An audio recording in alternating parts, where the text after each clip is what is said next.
আসসালামু আলাইকুম, স্বাগতম সবাইকে। কুকিং হাউজের আজকের আয়োজনে আপনাদের জন্য নিয়ে এসেছি মাছের দারুণ মজাদার একটি রেসিপি। আজ তৈরি করব মাছের ঝুরি ভাজা। মাছের এই ঝুরি ভাজাটা সাদা গরম ভাত দিয়ে খেতে খুবই টেস্টি এবং মজার হয়, আর এটা তৈরি করাও খুবই সহজ। মাছের এই ঝুরি ভাজাটা যে কোনো বড় মাছ দিয়ে তৈরি করে নেওয়া যায়, খুবই ভালো লাগে খেতে।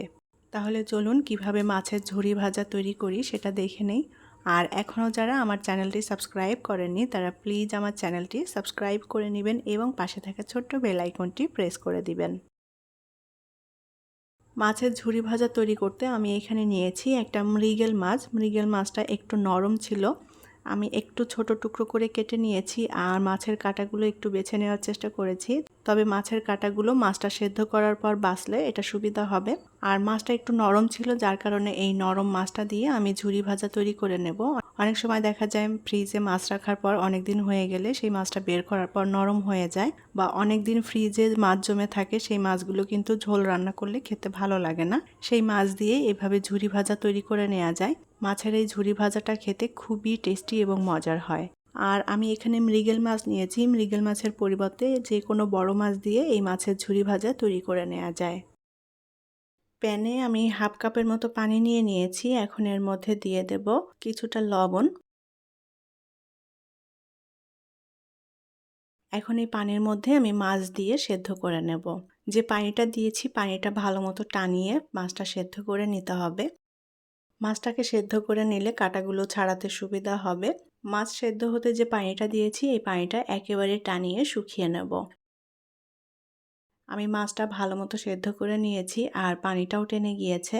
এখন এই মাছটা একটু ঠান্ডা করে নিয়ে আমি কাঁটাগুলো বেছে নেব। খুব সাবধানে কাঁটাগুলো বেছে নিতে হবে, তা না হলে খেতে গেলে গলায় কাঁটা আটকে যেতে পারে। আমি মাছের কাঁটা খুব ভালোভাবে বেছে নিয়েছি। প্যানে আমি পরিমাণ মতো তেল দিয়ে দেব। এটা সরিষার তেল দিয়েও তৈরি করে নেওয়া যাবে, আমি রেগুলার রান্নার তেল দিচ্ছি। এখন দিয়ে দেব পেঁয়াজ কুচি। পেঁয়াজ কুচি দিয়ে দেব এখানে 2 কাপ পরিমাণ। মাছের ঝুরি ভাজাতে এখানে পেঁয়াজের পরিমাণটা একটু বেশি লাগে। পেঁয়াজটা দিয়ে এখন হালকা নেড়ে চেড়ে ভেজে নেব। তবে পেঁয়াজটা খুব কড়া করে ভাজবো না, হালকা ভেজে নেব যাতে কাঁচা গন্ধটা চলে যায়। পেঁয়াজটা একটু লাল করেও ভেজে নেওয়া যায়, তবে আমি পেঁয়াজটা লাল করব না, একটু কচকচে থাকবে পেঁয়াজগুলো, এরকম করে ভেজে নেব।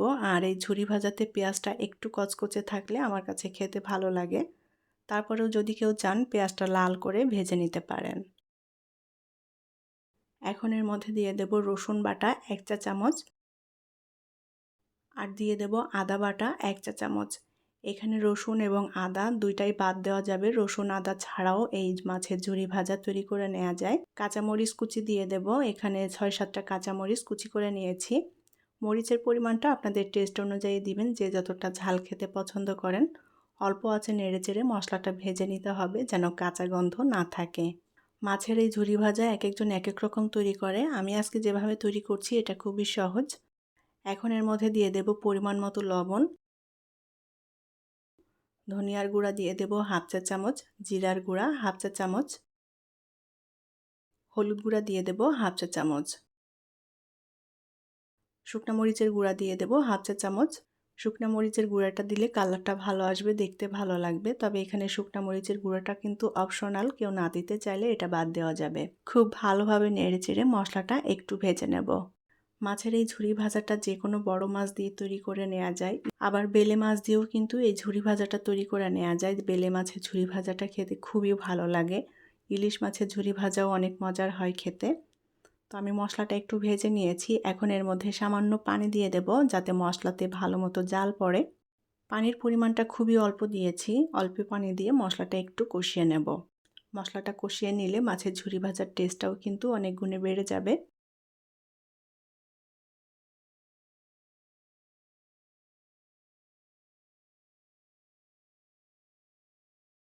অল্প আঁচে মশলাটা সুন্দর মতো কষিয়ে নিয়েছি।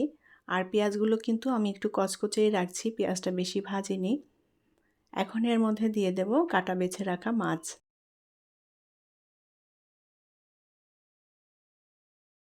মাছটা দিয়ে খুব ভালোভাবে নেড়ে চেড়ে মিলিয়ে নেব। চুলার আঁচটা কিন্তু অল্পই রাখতে হবে, তা না হলে পুড়ে যাবে। এখন অল্প আঁচে মাছটা ভেজে নিতে হবে।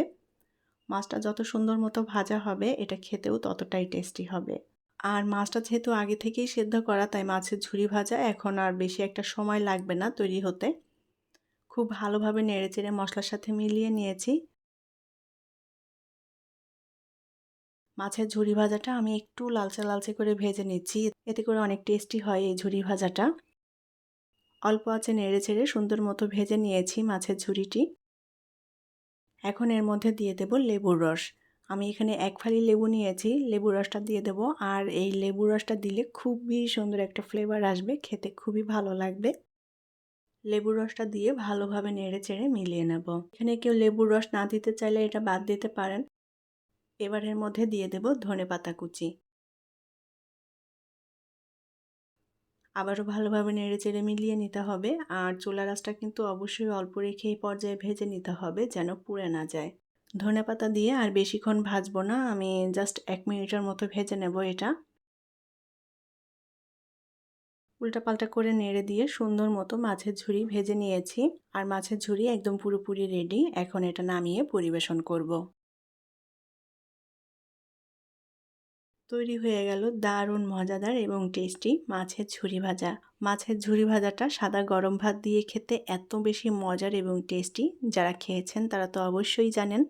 আর যারা এখনও এইভাবে মাছের ঝুরি ভাজা তৈরি করেননি তারা অবশ্যই একবার তৈরি করে দেখবেন, খুবই ভালো লাগে খেতে। আশা করছি আমার আজকের রেসিপি আপনাদের কাছে ভালো লেগেছে। যদি ভালো লেগে থাকে তাহলে প্লিজ ভিডিওটি শেয়ার করবেন। আর এরকমই সব মজার মজার এবং নিত্য নতুন রেসিপি পেতে চ্যানেলটি সাবস্ক্রাইব করে সাথে থাকার অনুরোধ রইল। পরবর্তী রেসিপি দেখার আমন্ত্রণ জানিয়ে আজকের মতো বিদায় নিচ্ছি। সবাই অনেক অনেক ভালো থাকবেন। আল্লাহ হাফেজ।